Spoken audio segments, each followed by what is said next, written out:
여러분, 빅스텝 금리 인상. 이 말은요, 한꺼번에 금리를 0.25%를 올리는 것이 아니라 0.5%씩 쭉쭉 올린다는 이야기예요.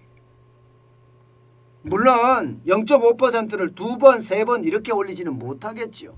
한 번 정도 올리겠죠.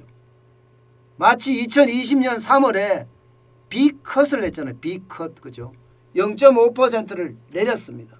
내린 것처럼 0.5%를 올리는 빅스텝을 지금 미국에서는 할 거다 하는 그런 경고가 나옵니다. 실제 그런 경고가 말입니다. 전문가들 입에서 계속 나와요. 레리 서머스 이러면 미국의 재무장관을 지냈던 하버드대 교수잖아요. 이 교수가 말입니다. 블룸버그 TV에 출연을 해서 인플레 상황에 따라 한 번에 0.25%포인트 이상의 인상폭도 대비해야 된다. 이렇게 사실상 경고했습니다. 여러분, 이렇게 0.25% 이상이라고 하면 결국은 0.5%를 말하는 건데 0.5%의 금리가 인상됐을 때 여러분, 자산의 붕괴, 주식시장이 떨어지고 부동산 시장이 급락하고 암호화폐의 어떤 가치가 떨어지고 안 올까요? 대처 방법에 따라 다르겠지만 지금 현재까지 이대로의 정책이라면 100% 자산의 붕괴는 옵니다. 그만큼 자산에 충격이 될 거란 이야기예요. 그런데 레리 서머스만 이렇게 이야기했으면 제가 이렇게 큰 주제로 다루지도 않았습니다. 뱅크 오브 아메리카는요, 미국의 중앙은행인 연방준비제도가 올해 7차례 금리를 올릴 거다 이거예요. 올해 금리를 7차례. 왜냐하면 이미 물가 상승이 광범위하게 일어나고 있다. 게다가 물가 상승이 임금으로 전이가 됐다면, 이게 굉장히 중요한 팩트입니다. 임금으로 전이됐다면 이미 금리 인상은 때가 늦었다. 이렇게까지 분석을 합니다. 그러면서 말입니다. 올해 7번의 금리를 올리는 것은 급진적인 것이 아니다. 이렇게까지 이야기합니다. 급진적인 것이 아니다. 당연한 거라는 이야기예요. 당연한 거. 실제로 말입니다. 여러분, 지표를 하나 보겠습니다. 이 지표를 보면 지금 미국의 시간당 평균임금 증가율이에요. 굉장히 많이 올라갔죠. 5.7%까지 올라갔습니다. 그야말로 임금 인플레이션 경보가 켜졌다 이렇게까지 이야기해요. 왜냐하면 이게 5.7%라는 숫자는요, 15년 만에 가장 크게 올라간 숫자입니다. 15년 만에 가장 크게 올라간 숫자예요. 그러니까 이거는 여러분 그래프에서 보시는 것처럼 2008년에도 이런 일은 없었습니다. 2008년에도. 15년 만에 가장 크게 오른 숫자니까 2007년 3월 이후로 가장 큰 폭으로 올랐다는 겁니다. 결국 말입니다. 여러분, 물가 상승이 지금 임금으로 올라갔다는 것이에요. 임금으로 올라탔다는 뜻이에요. 임금으로 올라타는 순간 이거 금리 인상은 이미 늦었다는 겁니다. 저는 거기에 방점을 두고 싶습니다. 그만큼 임금 인플레이션이 터졌다는 이야기니까요. 이렇게 됐을 때 미국은요, 굉장히 빠른 속도로 금리를 올리지 않겠느냐 이렇게 예상합니다. 게다가 말입니다. 여러분, 하나 더 보여드릴게요. 이게 미국의 상황입니다. 월별 취업자 수입니다. 2022년 1월에 보세요. 46만 7천 명이에요. 이게 다우존스가 예상한 것은 15만 명이었거든요. 블룸버그가 예상한 것도 12만 5천 명입니다. 그런데 불구하고 지금 다우존스는 15만 명, 블룸버그는 12만 5천 명까지 늘어났으니 이게 전망치보다 크게 웃돌았잖아요. 그러니까 미국의 중앙은행에서는요, 고용 전망치까지 이렇게 올라가니까 이제 금리 올리는 건 시간 문제다. 그것도 금리를 한 번에 올리는 것이 아니라 막 올리는 거, 이거 시간 문제다 이렇게 생각을 하고요. 특히 말입니다. 여러분, 임금 인플레이션이 되고 나면요, 이제 시장의 소비자 물가는 더 많이 올라간다는 거예요. 이미 12월까지 7%가 올라갔어요. 미국의 소비자 물가가 7%라는 건 여러분 어느 정도 수준인가 하면요. 기본적으로 말입니다.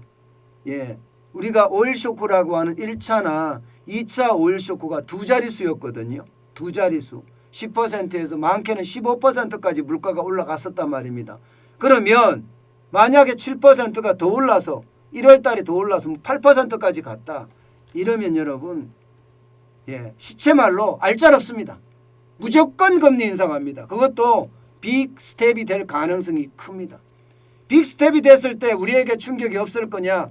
우리에게도 엄청난 충격을 줄 수밖에 없습니다. 우리에게도 엄청난 충격을 줄 수밖에 없습니다. 우리 주식시장에 당연히 긴축 발작은 또 터질 거예요. 지금은요 예고한 상태에서 지금은 쉽게 말하면 테이퍼링을 하고 있는데 이 상황에서도 사실 1월에 긴축 발작이 터졌잖아요. 그런데 만약에 빅 스텝이 되면 어떻게 될까요? 0.5%의 금리를 인상하면 이것은요 무조건 대한민국도 거기에 따라서 금리를 올릴 수밖에 없고요. 올리면 그만큼 충격이 갈 수밖에 없습니다. 이미 미국 시장에서도요 지금 금리를 올린다는 그 신호를 지금 보이고 있습니다. 10년 만기 국채금리가 2월 7일 기준으로 1.915%까지 올라갔습니다. 이거 2년 만에 최고치예요. 2년 만에 최고치. 금리가 이만큼 올라가고 있기 때문에 지금 미국의 금리는 생각보다 시장이 먼저 이걸 알거든요. 시장이 먼저 알아서 우리가 빨리 올라가야 되겠다. 이렇게 생각해서 시장이 올라가고 있는 거니까 그만큼 빨리 올라간다는 이야기입니다. 이렇게 되면 여러분 우리 시장에서는 엄청난 충격이 오고 우리도 금리가 1.25%이긴 한데요. 이게 미국의 빅스텝에 따라서 우리도 빅스텝이 일어날 수가 있어요. 우리도 빅스텝이. 2월에 금리를 인상한다는 이야기가 이거예요.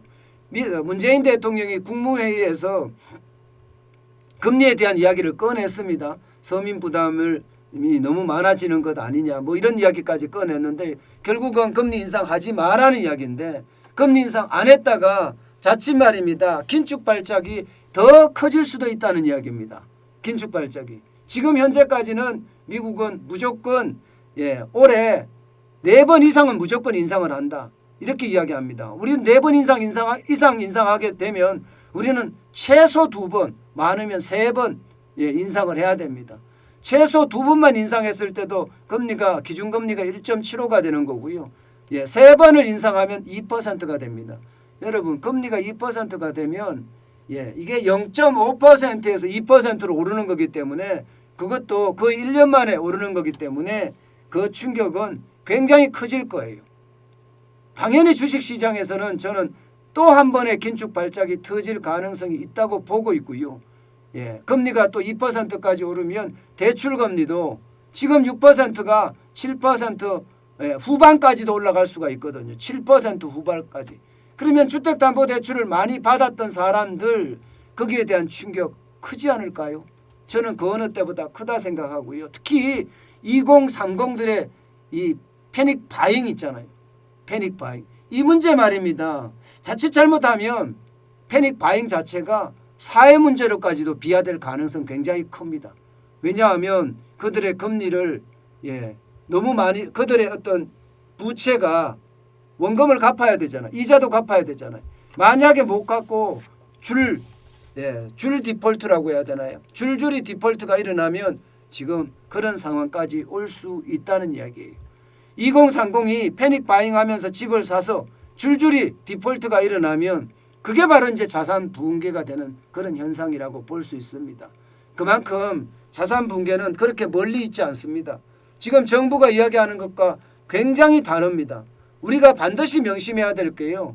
정부가 이야기하는 것 중에 이게 이제 구두로 시장에 개입해서 하려고 하는 건지 아니면 진짜 실상을 말하는 건지 우리가 이것을 정확히 판단을 해야 되는데 요즘 정부가 하는 것을 보면 구두로 시장에 개입하기보다는요. 시장 자체가 그만큼 어려워졌다는 이야기로 저는 비칩니다.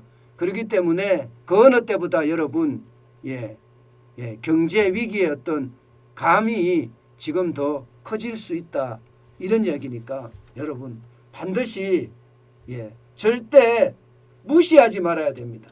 이게 무시를 하는 순간 그 순간에 오는 그 충격의 도는요 굉장히 클 겁니다. 충격의 도는 그 어느 때보다 클 겁니다.